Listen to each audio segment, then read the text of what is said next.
The stars looked different from the bridge of the Defiant. Commander Jake Morrison had spent 20 years in space, but this view was special. Ahead of them, the massive space station called Unity Hub floated against the darkness. It was 10 times bigger than anything humans had ever built.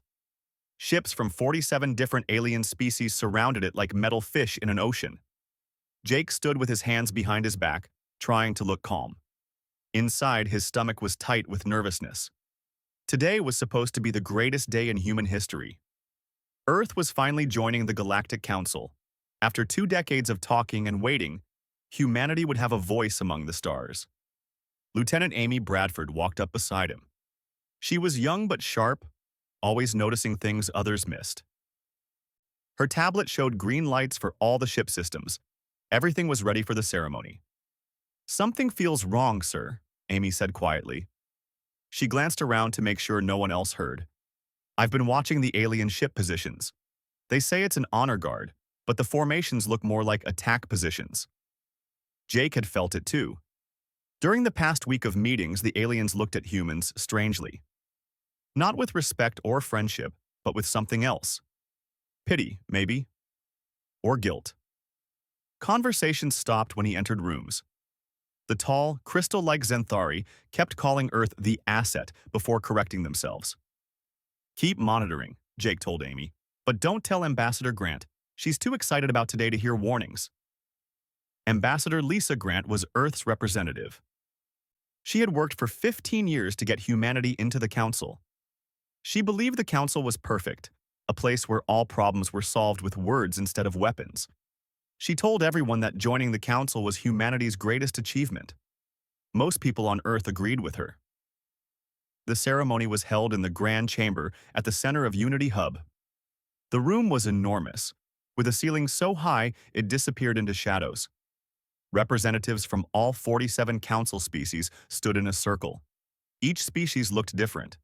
Some were tall, some were short. Some had scales, some had fur.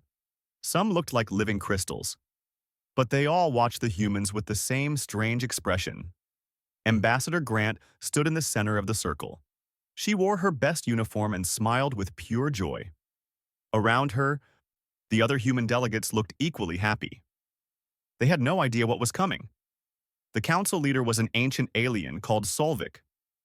His species, the Pelthra, were famous as diplomats and peacekeepers. Solvik's skin was pale blue, and his eyes were large and dark. He had lived for 300 years and led the council for the last 50. Solvik began the ceremony with the traditional words. His voice was soft but clear, filling the huge chamber. He talked about unity and cooperation, about different species working together for peace. The humans smiled and nodded. This was exactly what they wanted to hear. Then Solvik's words changed direction. "Humanity," he said, "you have been invited here not as equals, but as subjects."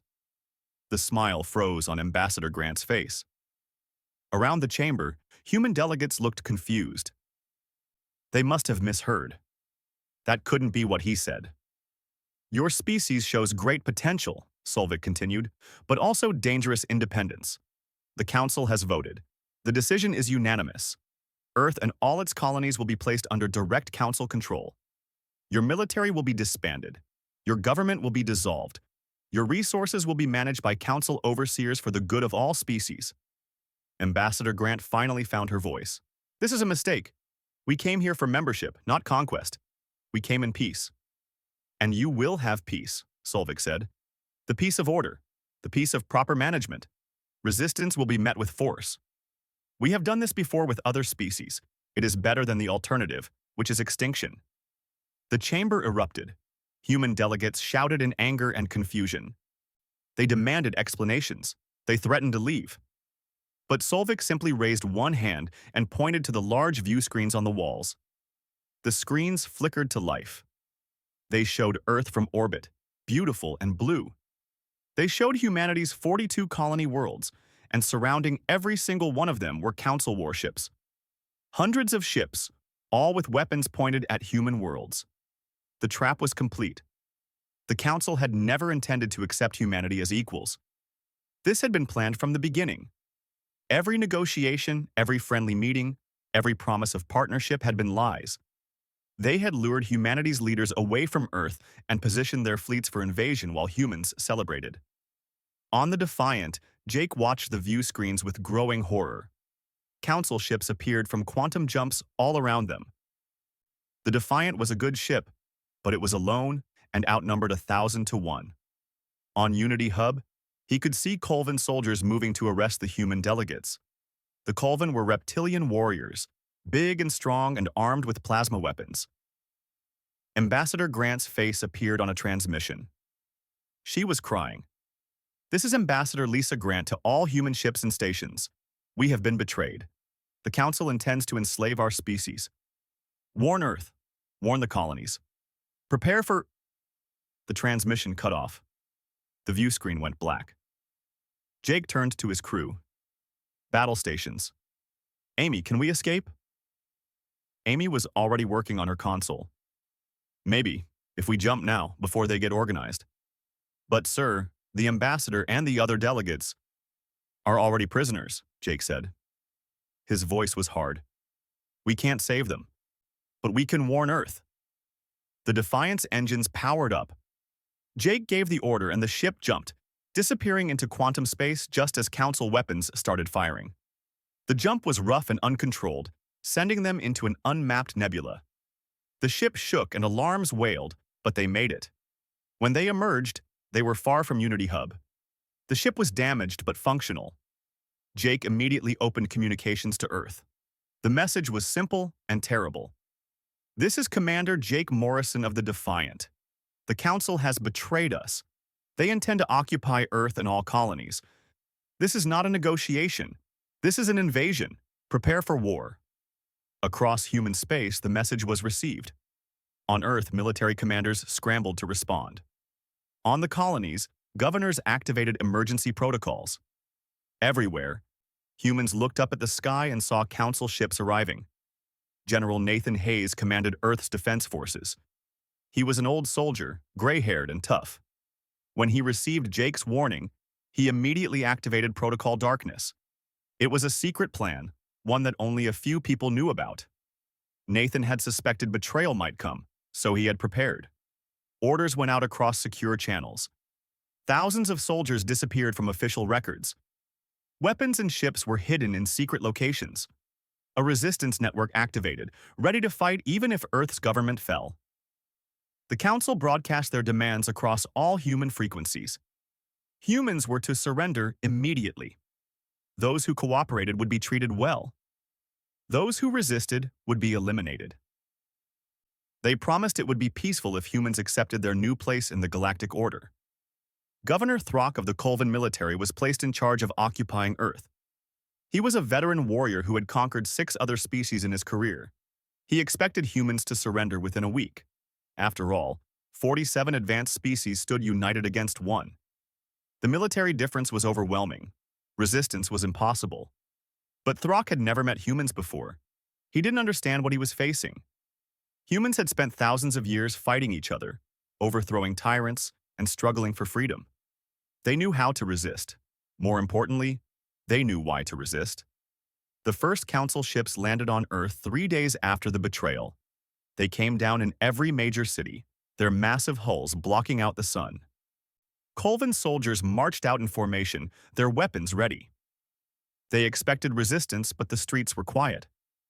Humans watched from windows and doorways, their faces blank. Governor Throck established his headquarters in what used to be the United Nations building in New York. He sat in a chair designed for humans, too small for his large reptilian body, and reviewed reports. Everything was proceeding according to plan. Earth's military had surrendered. The human government had dissolved. Leaders had been arrested or had fled into hiding. "This is easier than expected," Throck told his second-in-command. "The humans know they are beaten. Within a month, they will accept their new place." But Throck didn't know about Protocol Darkness. He didn't know that Earth's surrender was a performance, a way to buy time. General Nathan Hayes had given the order to surrender publicly while activating the resistance privately. It was an old strategy, one humans had used many times in their own wars. Nathan himself had disappeared from all records. Officially, he had died in a ship accident during the initial invasion. In reality, he was in a hidden command center 3 miles underground, coordinating resistance across 43 worlds. With him were dozens of other officers who had also died or surrendered, but were actually leading the fight. Lieutenant Amy Bradford had taken the Defiant into a nebula where Council sensors couldn't find it. The ship was damaged, but her engineer, Megan Clark, was making repairs. Megan was short and tough, with grease always on her hands and a solution for every problem. She worked 18 hours a day to keep the ship running. "We'll be ready to fight again in 2 weeks," Megan told Amy. "But we need supplies and crew. We lost a lot of good people getting away from Unity Hub." Amy had a solution. She sent out coded messages to other ships that had escaped. One by one, they found their way to the nebula. The Retribution arrived first, commanded by Captain Chris Palmer. Then came the Vengeance under Commander Nicole Barnes, and the Liberty under Lieutenant Alex Turner. Each ship was damaged. Each crew was angry. Each one wanted revenge. "We're not strong enough to face Council fleets directly," Amy told the other commanders. "But we don't need to win battles. We need to make them bleed, hit their supply lines, destroy their bases, make them afraid to patrol alone." On Earth, Claire Jensen was organizing civilian resistance. Before the war, Claire had designed Earth's infrastructure systems. She knew every power plant, every water treatment facility, every communication hub. Now she used that knowledge to hurt the occupation. Council supply convoys started disappearing. One day, 12 trucks full of food and equipment left the spaceport heading for a Colvin base. They never arrived. Search parties found the trucks abandoned, stripped of everything useful. The drivers were gone, vanished into the population. Power plants began having mysterious failures. Throck's headquarters lost electricity 3 times in 1 week. Each time, human technicians came to fix it. Each time, they apologized and said it was old equipment. Each time, they planted more sabotage that would activate later. Communication arrays malfunctioned at critical moments. When Colvin patrols called for backup, the signal was scrambled. When Council ships tried to coordinate, they received false information. Claire's people were inside every system, invisible and dangerous. After 1 month, Throck realized something was wrong. The occupation should have been complete by now. Instead, his forces were spread thin, guarding infrastructure. Supply lines needed constant protection. Soldiers were afraid to go out in small groups because too many had disappeared without a trace. Throck decided to use fear as a weapon. He announced that for every act of sabotage, 10 human hostages would be executed. The next day, when a council warehouse exploded, Throck kept his word. 10 humans were brought to the city center and shot while cameras recorded everything. The council expected humans to break. Instead, the opposite happened. More people joined the resistance. Families of the executed demanded revenge. Humans who had been neutral chose sides. Throck's brutality had given the resistance exactly what it needed: more volunteers than they could train. General Nathan Hayes organized the resistance into cells.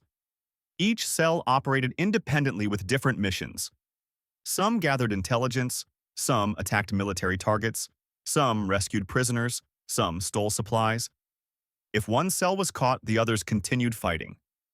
Admiral Kelly Rivers ran Earth's intelligence network from a hidden base in the asteroid belt. Before the war, Kelly had been head of naval intelligence. Now she had agents throughout Council space, gathering information and identifying weaknesses. Kelly discovered something important. The Council species were not as united as they pretended. The Zenthari bankers resented taking orders from Colvin warriors. The Vrixian hive minds didn't trust the Pelthran diplomats. Old rivalries existed beneath the surface unity. Kelly began planning how to use those divisions. On the colony world called New Boston, scientist Philip Grant worked in a secret laboratory. His team included physicist Laura Bennett, chemist Greg Peters, and AI specialist Karen White. Together, they were developing weapons that could change the war. Laura had solved the mathematics of dimensional folding. This allowed the creation of mines that could tear space itself, destroying anything nearby. Greg had invented new explosives that burned hotter and longer than anything the Council had seen. Karen was building AI systems that could control weapons better than any living pilot. "We're making things that scare me," Philip admitted to his team. "Weapons that could destroy planets if used wrong. But if we don't build them, Earth will fall." The team worked day and night. They had limited resources and constant fear of discovery. Council patrols came close to finding the lab twice. Each time, resistance fighters led them away with staged attacks elsewhere. The scientists kept working. 3 months into the occupation, the resistance struck its first coordinated attack. General Nathan Hayes had identified a pattern. Every Tuesday, Council ships brought supplies to bases across Earth. The ships followed predictable routes at predictable times. On the chosen Tuesday, resistance cells attacked simultaneously across 12 time zones. Council convoys found roads blocked by accidents. While they worked to clear the way, resistance fighters emerged from hiding. Plasma weapons, stolen from dead Colvin soldiers, cut through Council troops. Explosives destroyed vehicles. In 15 minutes, the attacks were over, and the resistance had disappeared back into the cities. The Council lost more supplies in one day than they had in the previous 3 months. More importantly, they lost the sense of safety. Now every patrol, every convoy, every mission was dangerous. Colvin soldiers started wearing full armor even inside their bases. They stopped going anywhere alone. Governor Throck sent a report to the Council. He admitted that minor resistance activities were continuing. He requested more soldiers and harsher rules. The Council approved both.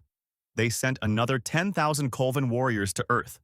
They authorized bombing suspected resistance locations, even if civilians were present. The bombing started the next week. Throck's forces identified 3 city blocks where resistance activity was suspected. Orbital weapons turned those blocks into fire and rubble. 2,000 humans died, most of them civilians who had nothing to do with the resistance. The Council broadcast the destruction across all channels. This was what happened to those who resisted. This was the price of defiance. Humans should learn from this example and accept their new rulers. But humans learned a different lesson. They learned that the Council was willing to murder innocent people.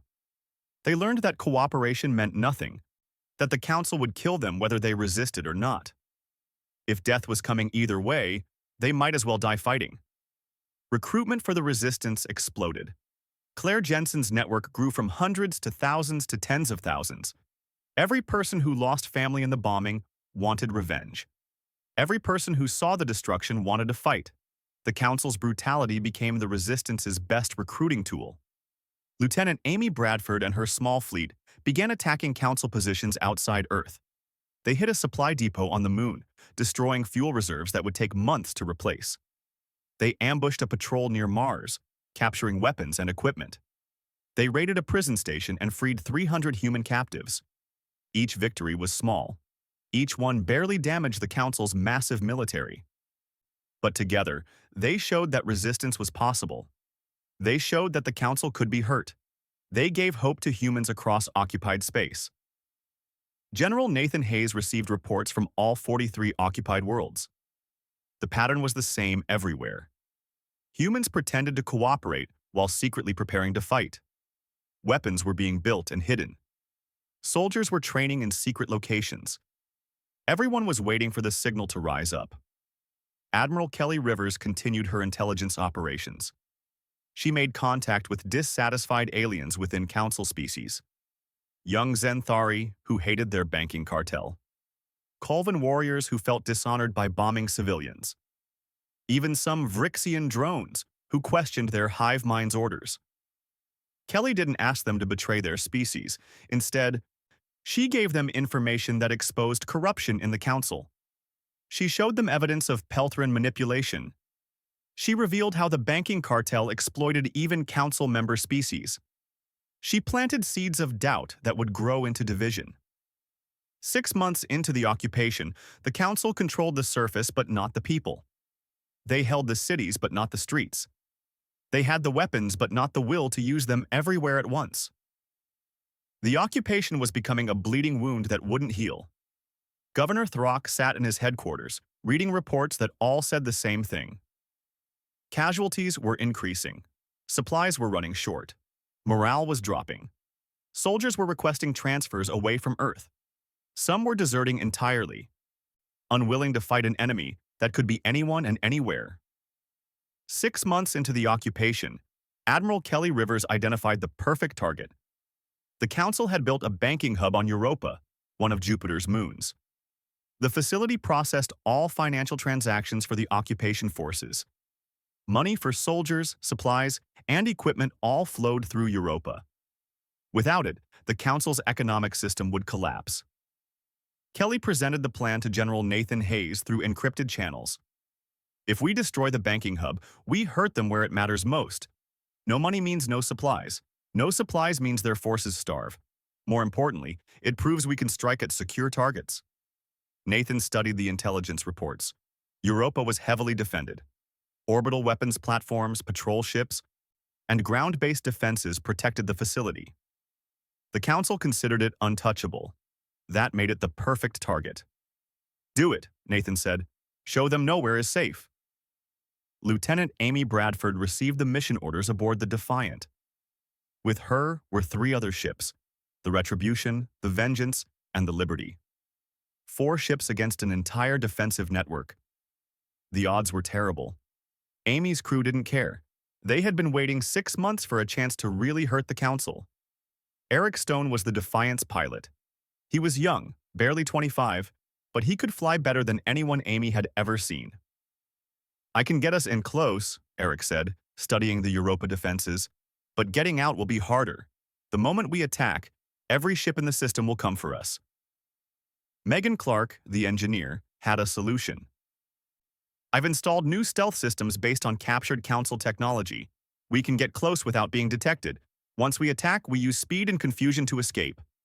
Danny Rogers commanded the weapons systems. He was quiet and focused, the kind of person who could stay calm while everything exploded around him. "I need 30 seconds on target. That's enough time to cripple their defenses and let the assault team do their work." The plan was simple but dangerous. The 4 ships would approach Europa using stealth mode. Danny would disable the orbital defenses. Then assault teams would land and plant explosives throughout the banking hub. Finally, everyone would escape before Council reinforcements arrived. They had a 20-minute window. After that, they would be trapped. The Defiant led the approach. Amy watched her sensors carefully. Council patrol ships passed within a few miles, but the stealth systems worked. The human ships were invisible, ghosts in the darkness. They reached Europa's orbit and took positions around the banking hub. "All ships ready," Amy said over the command channel. "On my mark. 3, 2, 1, mark." The 4 ships dropped stealth and opened fire simultaneously. Danny's plasma weapons cut through the orbital platforms like they were paper. The Retribution and Vengeance destroyed patrol ships before they could react. The Liberty provided cover as assault shuttles launched toward the surface. Alarms screamed across Europa. Council forces scrambled to respond, but the attack was too fast and too coordinated. By the time they understood what was happening, half their defenses were destroyed. Amy led one assault team herself. They landed near the main banking facility, a huge building made of advanced materials. Colvin guards rushed out to stop them, but they weren't prepared for humans using Council weapons and tactics. The assault team cut through the defenses and entered the building. Inside, Xanthari bankers ran in panic. The crystalline beings had never expected violence in their workplace. They had no weapons, no training for combat. Amy's team moved past them quickly. They weren't here to kill civilians. They were here to destroy the financial infrastructure. Claire Jensen had provided detailed plans of the facility. She had studied Council systems for months, learning their weaknesses. Amy's team used that information now, placing explosives at critical points. Power systems, data storage, communication arrays. Everything that made the banking hub function. The timer was set for 15 minutes. That gave them time to evacuate and escape before the explosions. Amy gathered her team and headed back to the shuttles. But Colvin reinforcements had arrived, blocking their path. "We're pinned down," Amy reported to the Defiant. "Need support." Eric Stone brought the Defiant down into Europa's thin atmosphere. The ship wasn't designed for atmospheric flight, but Eric made it work. Plasma weapons fired from the ship, clearing the Colvin troops and creating a path for the assault team. The shuttles launched with the assault teams aboard. Behind them, the banking hub erupted in a series of massive explosions. Fire and debris shot into Europa's sky. The entire facility collapsed, taking with it the Council's financial control of occupied human space. The 4 ships escaped just as Council reinforcements arrived. A dozen warships jumped into the system, but the humans were already gone, disappearing into quantum space. The raid had lasted 19 minutes. Not a single human had been killed. The Council's banking hub was completely destroyed. The economic impact was immediate and devastating. Across human space, Council forces found themselves without funds. Soldiers weren't paid. Supply contracts couldn't be fulfilled. Local governments that relied on Council money for operations suddenly had empty accounts. But the real damage was psychological. For 6 months, the Council had portrayed the Resistance as scattered terrorists with primitive weapons. Now humans had demonstrated coordinated military operations using advanced technology. They had struck at a secure target deep in Council-controlled space and escaped without losses. General Nathan Hayes watched the operation from his command center. When Amy reported mission success, he activated the next phase. Across Earth and all 43 colonies, resistance cells received orders to attack simultaneously. It was coordinated chaos. In New York, Claire Jensen's teams triggered infrastructure failures that left Throck's headquarters without power or communications. In London, resistance fighters ambushed a Colvin patrol and disappeared into the underground transit system. In Tokyo, a Council ammunition depot exploded, destroying weapons meant for the occupation forces. The attacks happened in 12 time zones within the same hour. The Council had to respond everywhere at once. Their forces were spread too thin. Each time they sent reinforcements to one location, another location came under attack. It was exactly what Nathan had planned. Death by 1,000 cuts. Governor Throck realized he was losing control. His reports to the Council became increasingly desperate. The humans are not defeated. They were never defeated. They have been planning and preparing this entire time. We need more forces, more weapons, more resources. The Council was angry. They had committed 40% of their combined military to controlling human space. That should have been more than enough. The fact that it wasn't meant either their intelligence was wrong or their commanders were incompetent. Either way, it made them look weak. The Zenthari bankers were especially furious about Europa. They had lost not just a facility, but also years of financial records. They began demanding compensation from the other Council species. We took the greatest loss in this war. Others must help pay for it. The Colvin military command was offended. Their warriors were dying while the Zenthari counted money from orbit. You want compensation? Our soldiers give their lives. That is the real price of war. Old tensions between Council species began surfacing. The unity that had held them together was starting to crack. Admiral Kelly Rivers saw this and pushed harder. She leaked documents showing that the Peltran diplomats had planned to keep most of Earth's resources for themselves. She spread rumors that the Zenthari were overcharging other species for war expenses. Some of Kelly's information was true. Some was cleverly invented by Karen White's AI systems. But in the anger and confusion of war, nobody could tell the difference. Council species started accusing each other of betrayal and greed. Meanwhile, Philip Grant's weapons program reached completion. The first shipment of dimensional mines, plasma lances, and autonomous hunter drones arrived at resistance bases across human space. General Nathan Hayes began distributing them to his best teams. The weapons changed everything. Resistance fighters who had been using stolen Council equipment now had superior technology. Dimensional mines could destroy entire ships. Plasma lances could cut through any armor. Hunter drones could track and eliminate targets without risking human lives. Council patrols that had operated with confidence now moved carefully. Too many had been ambushed by enemies they couldn't see or defeat. The balance of power was shifting.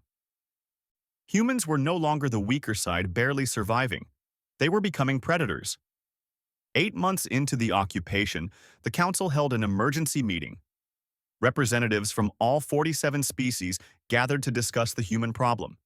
The debate was intense and angry. "We must negotiate," said a Vrixian hive mind representative. "This war costs more than we can afford. The humans will never surrender. We should cut our losses and withdraw." "Withdrawal is defeat," replied a Colvin commander. "If we retreat from humans, every other species will think the Council is weak. We must commit fully to victory no matter the cost." The Zenthari demanded economic compensation before they would continue supporting the war. The Pelthran tried to mediate, but had lost credibility after Kelly's leaks. Smaller species began quietly questioning whether the war was worth it. Some suggested maybe enslaving humanity had been a mistake. The vote was called, continue the war or seek peace. For the first time in 1,000 years, the Council couldn't reach agreement. 15 species voted to continue, 18 voted to withdraw, 14 abstained, unable to decide. The Council was paralyzed. The Council's planet killer fleet jumped into the New Boston system with 3 massive dreadnoughts. Each ship was 2 miles long and carried antimatter weapons capable of destroying entire planets. The Council had decided that negotiation was pointless. They would make an example of 3 human colonies. Terror would succeed where military occupation had failed. Admiral Kelly Rivers had anticipated this move. Her intelligence network had warned her 3 days earlier. She had quietly moved forces into position, hiding them in the asteroid belt around New Boston. When the dreadnoughts arrived, they expected scattered resistance fighters. Instead, they found a battle fleet. The Defiant led 20 human ships out of the asteroid field. Lieutenant Amy Bradford stood on the bridge, watching the enemy vessels grow larger on the view screens. Her crew was ready. Eric Stone had his hands on the piloting controls, his neural interface directly connected to the ship's systems. Megan Clark monitored the engines, ready to push them past safe limits. Danny Rogers aimed the plasma lances at the lead dreadnought. "All ships, this is the Defiant," Amy broadcast on the command channel. "Today we fight not just for New Boston, but for every human world. These ships came to destroy us. We will destroy them instead. For Earth, for freedom." 20 ships replied with acknowledgement. They were outnumbered and outgunned. Council dreadnoughts had shields and armor designed to withstand massive damage. But the humans had Philip Grant's advanced weapons and 8 months of experience fighting desperate battles. Most importantly, they had nothing to lose. The battle began when Danny Rogers fired the first plasma lance. The beam of superheated energy crossed the distance in an instant, striking the lead dreadnought's shields. The shields held for 3 seconds, then collapsed. The plasma lance burned through the hull, cutting deep into the ship's interior. The Council dreadnoughts returned fire with everything they had. Space filled with energy weapons and missiles. The Defiant twisted and dodged, Eric Stone flying the ship like it was an extension of his own body. Explosions bloomed around them as other human ships took hits, but they kept fighting. Captain Chris Palmer on the Retribution led a flanking attack against the second dreadnought. His ship was damaged and barely holding together, but his crew refused to retreat. They fired dimensional mines that created tears in space itself, ripping huge chunks out of the enemy ship. Commander Nicole Barnes on the Vengeance targeted the third dreadnought's engines. If she could disable them, the massive ship would be unable to maneuver or escape. Her weapons officer, a young man named Kyle Green, fired with precision. Each shot hit exactly where it needed to, gradually weakening the dreadnought's power systems. The battle lasted 4 hours. It was brutal and desperate. 5 human ships were destroyed. Another 8 were severely damaged. But when the fighting ended, all 3 Council dreadnoughts were drifting wrecks. Their antimatter weapons would never threaten another world. Their planet-killer mission had failed completely. Admiral Kelly Rivers had made sure the battle was broadcast across the entire galaxy. Every species in Council space watched as humanity defeated the supposedly invincible dreadnoughts. The psychological impact was massive. If humans could destroy planet killers, what else could they do? How strong were they, really? On Earth, General Nathan Hayes received news of the victory and immediately launched the General Uprising. The signal went out to all 43 occupied worlds. Attack now, attack everywhere, attack with everything you have. In New York, Claire Jensen led 10,000 resistance fighters against Governor Throck's headquarters. They had been planning this assault for months, studying the building's defenses and finding weaknesses. When the attack came, it was overwhelming. Council forces found themselves surrounded by armed humans who knew every street and building. Throck tried to coordinate a defense, but his communications were jammed. Claire's teams had taken control of the city's network infrastructure. The Colvin governor was cut off from his forces, trapped in a building under siege. He fought bravely, as Colvin warriors always did, but courage wasn't enough against superior numbers and determination. After 6 hours of fighting, Throck surrendered. He was taken prisoner, the first council governor to be captured by resistance forces. His second-in-command, seeing the situation across Earth, ordered all remaining Colvin troops to retreat to orbital stations. The council had lost control of Earth's surface. Similar uprisings happened on every occupied world. Humans who had pretended to cooperate for 8 months suddenly revealed themselves as resistance fighters. Hidden weapons were brought out. Secret training paid off. Coordinated attacks hit every council position simultaneously. The council forces were overwhelmed. They had been expecting scattered resistance, not organized military operations. They retreated to orbital positions, abandoning surface facilities and equipment. In less than a week, the Council lost direct control of 43 worlds. But the Council's real problems were just beginning. The Zenthari banking cartel, already angry about the Europa hub destruction, saw the military defeats and made a decision. They announced they were withdrawing all financial support for the occupation. "This war has cost us too much. We will no longer fund failure." The Colvin military commanders were outraged. "You abandon us in the middle of battle? Where is your honor? Your commitment?" "We have no commitment to waste resources on an unwinnable war," the Zenthari replied coldly. "Find your honor somewhere else. We will find profit." The argument escalated. A Colvin destroyer, angry at being abandoned, fired on a Zenthari cargo ship. The Zenthari retaliated by freezing all Colvin financial accounts. Within hours, 2 council species were on the brink of open warfare with each other. The Vrixian hive minds watched this chaos and made their own calculations. Their collective intelligence analyzed the situation and reached a conclusion. The war was lost. Continuing would only result in more losses. They began quietly relocating their forces away from human space, not asking permission from other council species. When the Pelthran diplomats discovered the Vrixian withdrawal, they were horrified. "You cannot abandon the council's unified position. We voted to continue the occupation." "We voted," a Vrixian representative replied. "But reality does not care about votes. The war is unwinnable. We are leaving. Other species should do the same if they value survival." Admiral Kelly Rivers made the situation worse by releasing more intelligence. She leaked documents showing that the Pelthran had manipulated smaller species into supporting the war while planning to take Earth's resources for themselves. She revealed secret deals where certain council members would profit from the occupation while others bore the costs. Some of Kelly's leaks were genuine intelligence gathered by her agents. Others were sophisticated forgeries created by Karen White's AI systems. But nobody could tell which was which. In the paranoia and anger of a failing war, everyone assumed the worst about everyone else. Council species began accusing each other of betrayal. Old rivalries that had been suppressed for centuries came back to the surface. The Zenthari and Colvin were openly hostile. The Vrixian were withdrawing.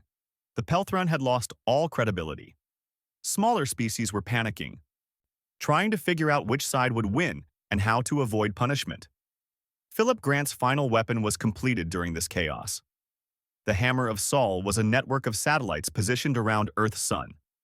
Together, they could focus and direct solar energy into a beam capable of destroying entire fleets. It was the most powerful weapon humanity had ever built. When the Council learned about the hammer through deliberately leaked intelligence, panic spread. A weapon that could harness a star's power was beyond anything they had imagined. Some council species demanded immediate assault on the solar system to destroy the hammer before it became operational. Others argued for immediate withdrawal to avoid catastrophic losses. The council called an emergency vote. attack Earth with everything they had, or negotiate peace and withdraw. The debate lasted for 3 days. Council representatives screamed at each other. Accusations flew. Old alliances shattered. New rivalries formed. The final vote was called. 15 species voted to continue the war. 18 voted to withdraw. 14 abstained, too afraid to choose either side. For the first time in its 1,000-year history, the Galactic Council had failed to reach a unified decision. Without consensus, there could be no unified action. Individual species began making their own choices. The Vrixian announced formal withdrawal from human space and declared they would defend their ships against anyone who tried to stop them. The Zenthari offered to negotiate economic reparations in exchange for a ceasefire. Several smaller species simply fled, wanting no part of the conflict anymore. Even the Colvin, who had led the military occupation, recognized reality. Their warriors had fought bravely, but they were fighting an entire species on its home territory with weapons they couldn't match. Commander Vakoth, who had taken over after Throck's capture, sent a message to General Nathan Hayes. "We acknowledge you as worthy opponents. The occupation has failed. We will withdraw our forces with honor, but know this: the Colvin do not forget. You have earned our respect and possibly our friendship, but never our submission." Nathan replied simply, "Respect is enough. Peace is possible. But if you return as conquerors, we will destroy you. Tell that to anyone who asks." 10 months after the occupation began, the last Council ships left human space. The war was over. Humanity had won. But the cost had been terrible. Millions of humans were dead. Dozens of cities lay in ruins. Entire colonies needed to be rebuilt from scratch. Yet humanity had achieved something remarkable. They had not just defeated the Council militarily. They had shattered the political alliance that had ruled the galaxy for 1,000 years. 47 species that had stood united were now divided, suspicious of each other, pursuing their own interests instead of following Council authority. Governor Throck, still a prisoner, watched the withdrawal from his cell. He had been a soldier for 100 years, had conquered 6 species in his career. But he had never seen anything like humans. They were not the strongest species or the most advanced, but they refused to accept defeat, and that refusal had changed everything.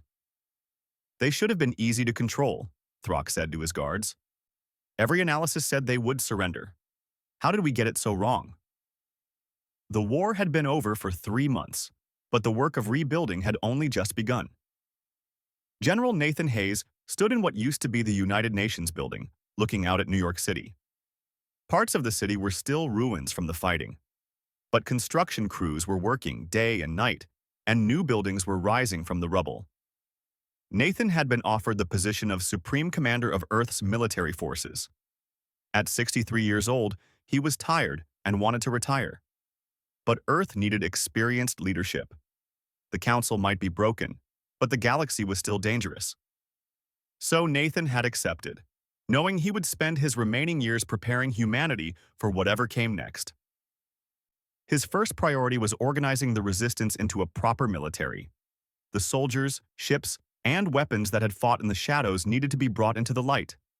The scattered resistance cells needed to become a coordinated defense force. It would take years, but it had to be done. Admiral Kelly Rivers took charge of Earth's intelligence services. She had proven during the war that information could be as powerful as weapons. Her network of agents across the galaxy continued gathering intelligence on Council species, tracking their movements, and watching for any signs of renewed aggression. Kelly also maintained contact with the disaffected aliens who had helped humanity during the war. Young Zenthari, who had opposed the banking cartel. Colvin warriors who had felt dishonored by the occupation's methods. Vrixian drones who had questioned the hive mind's decisions. These contacts could be valuable in the future. "We can't afford to be caught unprepared again," Kelly told Nathan during one of their meetings. "We need to know what's happening across the galaxy before it reaches our borders. Intelligence wins wars before they start." Lieutenant Amy Bradford, now promoted to captain, received command of the rebuilt Defiant. The ship had become a symbol of human resistance. Songs were written about its exploits. Children played games pretending to be Amy and her crew. Amy found the fame uncomfortable but accepted it as part of her duty. Eric Stone remained her pilot. Megan Clark stayed on as chief engineer. Danny Rogers continued commanding weapon systems. Together, they patrolled the borders of human space, making sure everyone knew that humanity was watching and ready to defend itself. Philip Grant's weapons program was placed under strict government control. The technologies developed during the war gave humanity a military advantage that many found concerning. The dimensional mines, plasma lances, and autonomous hunter drones were weapons of terrible power. "We built these things to survive," Philip told the Government Oversight Committee. "They should never be used for conquest. We're not the Council. We don't enslave other species. These weapons exist only to make sure nobody can enslave us again." The committee agreed. Strict protocols were established for advanced weapons deployment. The Hammer of Sol remained active around Earth's sun, but its use required approval from multiple government branches. Humanity would have the power to defend itself, but that power would be controlled and limited. Claire Jensen returned to civilian life but remained involved in defense planning. Her experience coordinating urban resistance was invaluable for developing security procedures. She helped design systems to detect infiltration and sabotage. She trained civilian defense forces that could respond if another occupation ever came. But Claire's most important work was educational. She traveled to schools across Earth, telling young people about the war. Not glorifying it, but making sure they understood what had been sacrificed and why. "Freedom isn't free," she would tell them. "Every generation has to defend it. You need to remember that." The hardest challenge was dealing with the Council species themselves. Some sought peaceful relations with humanity. Others tried to pretend the war had never happened. A few remained hostile, believing humanity should have accepted their place as subjects. The Vrixian hive minds were the first to seek formal diplomatic relations. They sent a delegation to Earth with an offer of technology sharing and mutual defense. The Vrixian were practical creatures. They had recognized humanity's strength and wanted to be on the winning side. "We acknowledge our role in the invasion," the Vrixian ambassador said at the first meeting. "The Hive calculated incorrectly. We believe the Council's assessment of human capabilities. That was an error. We offer knowledge and cooperation as compensation." Nathan accepted the offer cautiously. The Vrixian had withdrawn early from the war, which counted in their favor. But they had still supported the invasion initially. Trust would have to be earned over time. "We will work with you," Nathan said, "but we will not forget what happened. Earn our trust through actions, not words." The Zenthari banking cartel tried a different approach. They sent negotiators offering favorable trade agreements while avoiding any mention of the war. They wanted to establish economic ties that would make them indispensable to Earth's recovery. Kelly Rivers saw through the strategy immediately. "They're trying to control us through economics instead of military force. If we become dependent on their financial systems, they'll have power over us again." Earth's government rejected the Zenthari's initial offers and instead worked to develop independent financial systems. Humanity had learned that economic dependence was just another form of slavery. They would trade with the Zenthari, but on equal terms or not at all. The Colvin presented a more complex situation. They had been the primary occupiers and were responsible for most of the atrocities during the war. Many humans wanted revenge.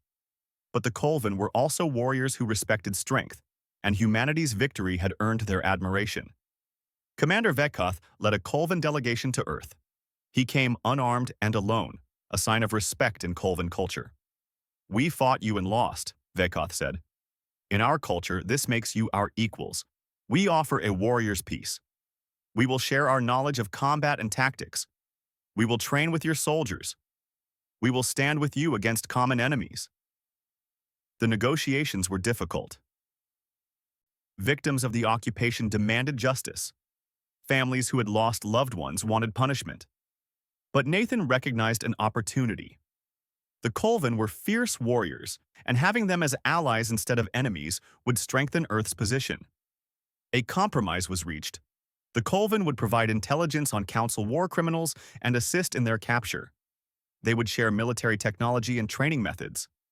In return, humanity would not seek collective punishment against the Colvin species. Individual war criminals would be prosecuted, but the Colvin people would not be held responsible for their leaders' decisions. The Pelthran diplomats were the most difficult to deal with. They had orchestrated the entire invasion, using their reputation for peace to mask aggressive intentions. Many in Earth's government wanted them completely isolated and punished. But Kelly Rivers had a better idea. She continued releasing intelligence that exposed Pelthran manipulation throughout galactic history. She showed how they had engineered conflicts between species to maintain council dominance. She revealed secret deals and broken promises going back centuries. The revelations destroyed the Pelthran's reputation across the galaxy. Species that had trusted their mediation now viewed them with suspicion. The Pelthran's power had been built on trust, and once that trust was gone, they had nothing left. It was a more effective punishment than any trial could deliver. Meanwhile, 6 other species that had been conquered by the Council in previous centuries reached out to Earth. They had watched humanity's victory with hope. If humans could resist successfully, maybe they could too. Together, these species and humanity formed the Coalition of Free Worlds. The coalition's principles were simple. Member species would maintain their independence. No species would be forced to act against their interests. All would defend any member threatened by conquest. It was everything the Council had claimed to be but never was. The coalition started small, but it grew quickly. Species tired of Council dominance saw it as an alternative. Smaller civilizations that had been exploited joined seeking protection. Within a year, the coalition had 15 members. Within 3 years, it had 30. Earth's colonies, which had been devastated by the war, began the long process of rebuilding. New Boston, heavily damaged in the battle against the planet killers, became a symbol of renewal. The colony was rebuilt with advanced technology and improved infrastructure. It emerged from the ruins stronger than before.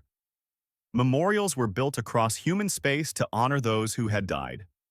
In New York, where Governor Throck's headquarters had stood, a monument was erected listing the names of everyone killed during the occupation. Millions of names, each representing a life lost in the fight for freedom. Ambassador Lisa Grant, who had died in council custody during the early days of the occupation, was remembered as a martyr. She had believed in peace and cooperation, and her trust had been betrayed. A new diplomatic vessel was named in her honor, carrying Earth's message to the stars. We seek peace, but we will never submit to tyranny. 5 years after the war's end, the galaxy had settled into a new order. The Council still existed in name, but it had lost most of its authority. Species acted independently, forming their own alliances and pursuing their own goals. The political structure that had maintained order for 1,000 years had been replaced by a more chaotic, but also more free system. Captain Amy Bradford continued patrolling human space with the Defiant. One day, she received a distress call from a small alien colony under attack by pirates. The colony wasn't part of the coalition, had no formal relationship with Earth. But they were calling for help. Amy discussed it with her crew. Eric Stone said, "It's not our problem. We're not the galaxy's police force." But Danny Rogers disagreed. "We fought for freedom. Shouldn't we help others defend theirs?" Amy made the decision. "Set course for the colony. We're going to help." The Defiant arrived in time to drive off the pirates. The grateful colonists asked why humans had come to help. "You owe us nothing. Why risk your lives for strangers?" Amy thought about the question. "Because we remember what it was like when nobody would help us. Because freedom is worth defending, even for people we don't know. Because that's the kind of galaxy we want to live in." The incident was reported across the coalition. Other species began following Earth's example, helping those in need. The idea that strength should be used to protect rather than dominate started spreading. It was a new way of thinking in a galaxy that had been ruled by force for so long. General Nathan Hayes, now 70 years old, prepared for retirement. He had spent 7 years rebuilding Earth's military into a force capable of defending humanity. His work was done. It was time to let younger people take over. At his retirement ceremony, Nathan spoke to the assembled soldiers and civilians. We won the war, but that wasn't the end. Every day we have to choose what kind of people we want to be. We have the power to conquer others. We have weapons that could destroy planets. But we choose not to. We choose to defend freedom, not just for ourselves, but for all species. That choice is what makes us different from the Council. That choice is what victory really means. Admiral Kelly Rivers also retired, satisfied that Earth's intelligence services were in good hands. She had spent decades gathering information, manipulating enemies, and protecting humanity. Now she wanted to rest. She bought a small house by the ocean and spent her days writing her memoirs, documenting the war for future historians. Philip Grant continued his scientific work, but he focused now on peaceful applications of technology. He developed new medical treatments using quantum physics. He designed faster-than-light engines that would allow humans to explore beyond known space. He used his genius to build instead of destroy. Claire Jensen remained active in civic life until she died at 86 years old. She never stopped telling the story of the resistance, never stopped warning against complacency. At her funeral, thousands of people came to honor the woman who had organized the urban resistance and saved countless lives. The war became history, passed down through generations. Children grew up hearing about the occupation, the resistance, and the victory. They learned about courage and sacrifice. They learned that freedom must be defended. They learned that even when facing overwhelming odds, humans never give up. 50 years after the war, a young Colvin warrior visited Earth as part of a cultural exchange program. He toured the war memorials and museums. He saw the destruction that had been repaired. He heard the stories of human resistance. At the end of his visit, the Colvin warrior met with Earth's current military commander. "I came to understand why my people failed to conquer you," he said. "Now I understand. You cannot conquer people who would rather die than submit. You cannot break people who believe freedom is worth any price." 100 years after the war, the galaxy was a different place. The Galactic Council existed only in history books, a warning about what happens when power becomes concentrated in too few hands. The coalition of free worlds had grown to include 70 species, each maintaining independence while cooperating for mutual benefit. On Earth, the war memorials were maintained with care. Every year on the anniversary of the occupation's end, people gathered to remember those who had fought and died. The stories were passed down carefully, not as glorification of violence, but as lessons about the price and value of freedom. Sarah Martinez was a history professor at New Boston University. The university had been built on the site where the battle against the planet killers took place. Every day, Sarah walked past a monument listing the names of those who died in that battle. It reminded her why teaching history mattered. Today, she was teaching a class about the war to students who had been born long after it ended. For them, it was ancient history, as distant as their own world wars seemed to people of the 21st century. But Sarah worked to make it real for them. The Council believed they could control humanity through fear, Sarah explained. They had superior technology, larger military forces, and the support of 47 advanced species. By every logical calculation, they should have won easily. Why didn't they? A student named Tim Harper raised his hand. "Because humans are stubborn?" Sarah smiled. "That's part of it, but there's more." The Council made a fundamental mistake. They assumed that all species value survival above everything else. They thought humans would trade freedom for safety. They were wrong. Another student, Maria Lopez, asked, "But didn't millions of people die? Wouldn't it have been smarter to just accept the occupation and wait for a better opportunity?" "That's a good question," Sarah said. "Some people did argue for that approach. But General Nathan Hayes and the other resistance leaders understood something important. Once you accept slavery, it becomes harder to resist. Each generation would be raised under council control, taught to accept their place. Within a few generations, humans would forget they had ever been free. The only time to fight was immediately, before that could happen." Sarah showed her students footage from the war. Not the glorified versions from entertainment media, but the actual recordings. Humans fighting with captured weapons against superior forces, cities burning under orbital bombardment, Claire Jensen leading civilians in sabotage operations, Ambassador Lisa Grant's final transmission before being captured. The students watched in silence. The reality of war was different from the stories. It wasn't heroic or glorious. It was desperate and brutal and filled with loss. But it was also necessary. That was the hard truth that each generation had to understand. After class, Tim Harper approached Sarah with more questions. Professor, do you think the war was worth it? All those people died. Couldn't there have been another way? Sarah considered her answer carefully. I think about that question a lot. But here's what I know. The species that accepted council rule are still controlled by others. They have no real freedom, no ability to determine their own futures. We have that. We paid a terrible price for it, but we have it. Was it worth it? Ask the Vrixian drones who broke free from their hive mind and formed independent communities. Ask the Zenthari who overthrew their banking cartel.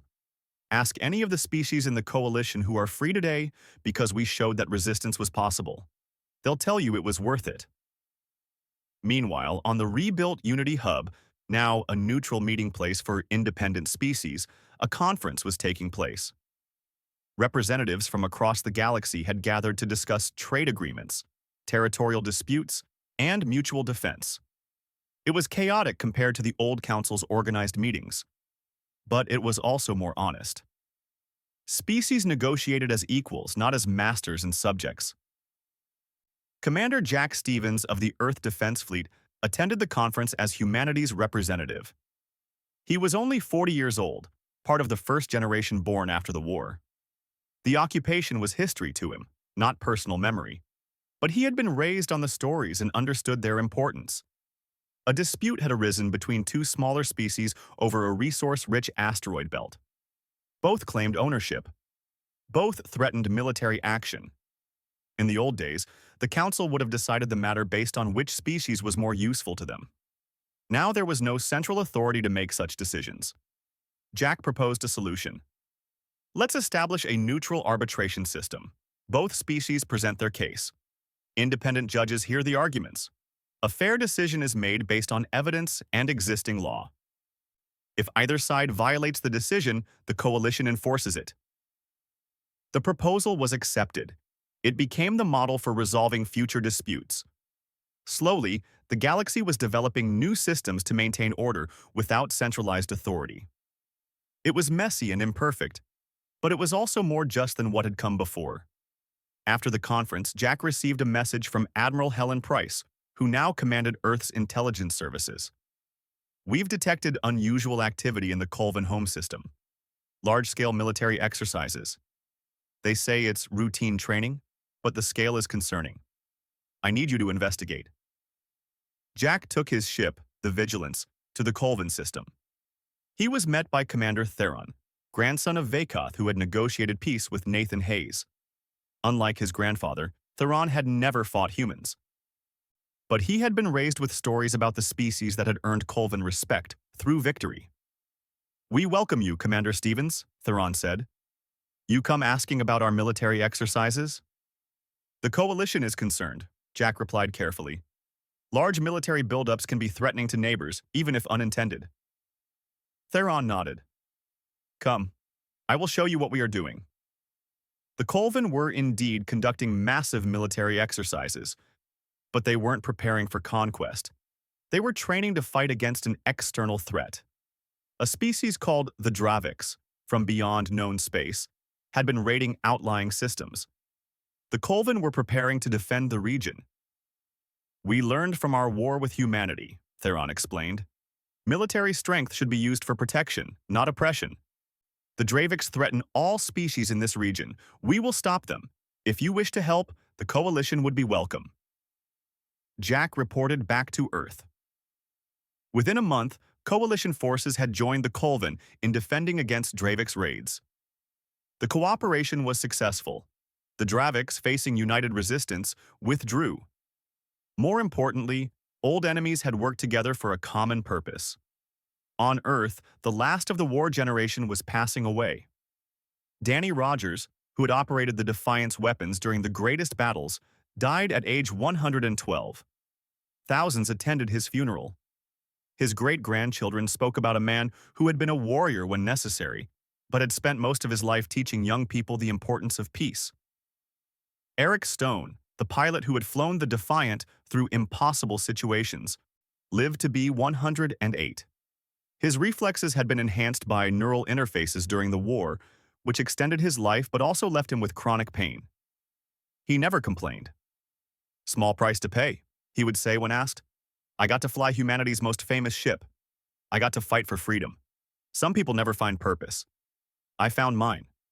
Megan Clark, the engineer who had kept ships running past their limits, worked until she was 95. She trained 3 generations of engineers, always emphasizing practical solutions over theoretical perfection. During the war, she told her students, "We didn't have time for perfect. We needed things that worked right now." That's still a good philosophy. Perfect is the enemy of good enough. The Museum of Liberation was established in New York, on the site where Governor Throck had been captured. It contained artifacts from the war, weapons used by the resistance, captured council equipment, personal items belonging to those who fought. But it also contained something more important: the stories. Video recordings of veterans talking about their experiences, letters written during the occupation, diary entries from resistance fighters. The museum didn't try to make the war seem heroic. It showed the reality: fear, loss, desperation, and determination. It showed humans at their worst and their best. Young people visited the museum on school trips. They saw the exhibits and heard the stories. Some were moved to tears. Some left angry at the council species, but most left with understanding. Freedom wasn't guaranteed. It had to be fought for by each generation in different ways. Professor Sarah Martinez brought her students to the museum every year. She watched them look at the exhibits, read the stories, and try to understand what their ancestors had experienced. After one visit, Maria Lopez approached her teacher. "I understand now," Maria said, "why we can never let something like this happen again. Why we stay strong even though the war is over. It's not about revenge or hatred.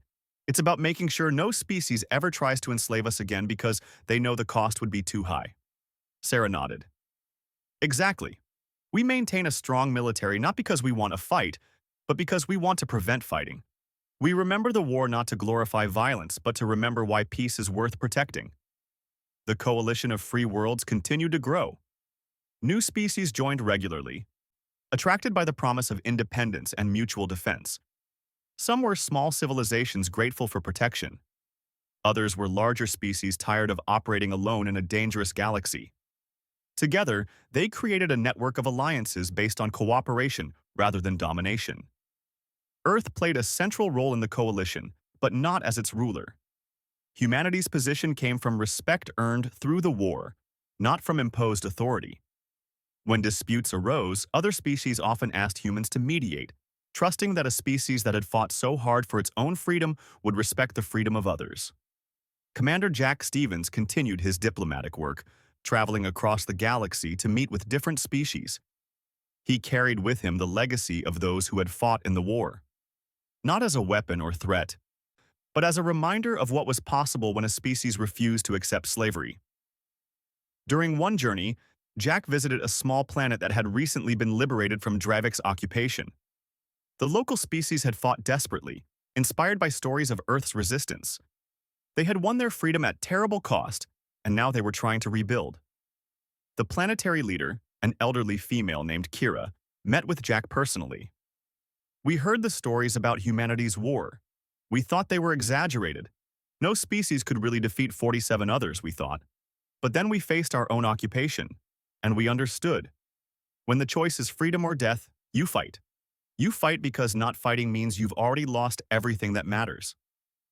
Jack stayed to help with reconstruction efforts. The coalition sent supplies, engineers, and medical personnel. Kira was grateful but also curious.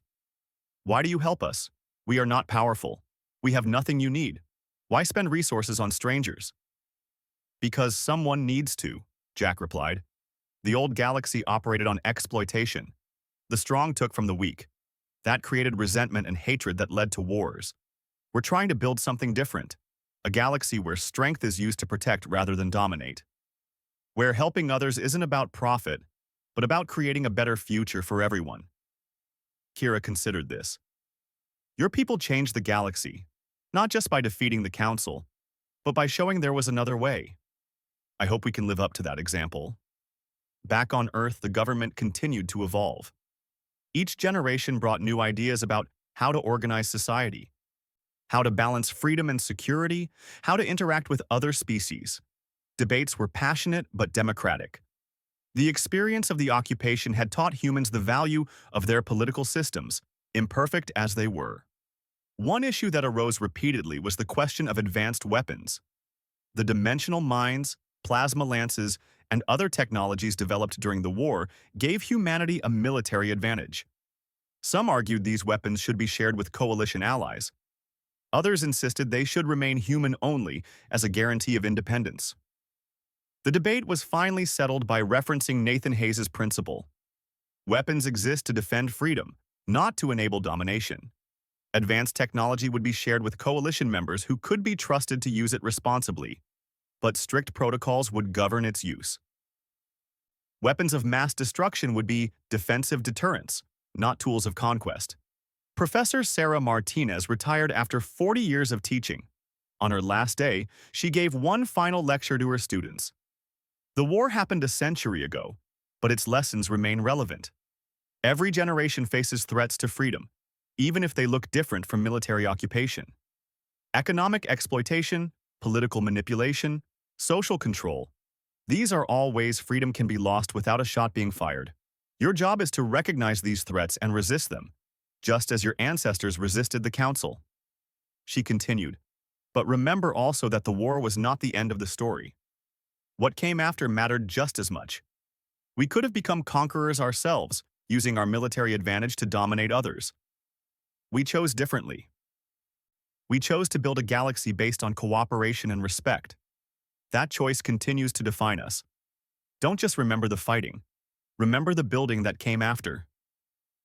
The students gave her a standing ovation. Many had tears in their eyes. They understood that they were receiving more than a history lesson. They were being given responsibility for carrying forward the legacy of those who had fought.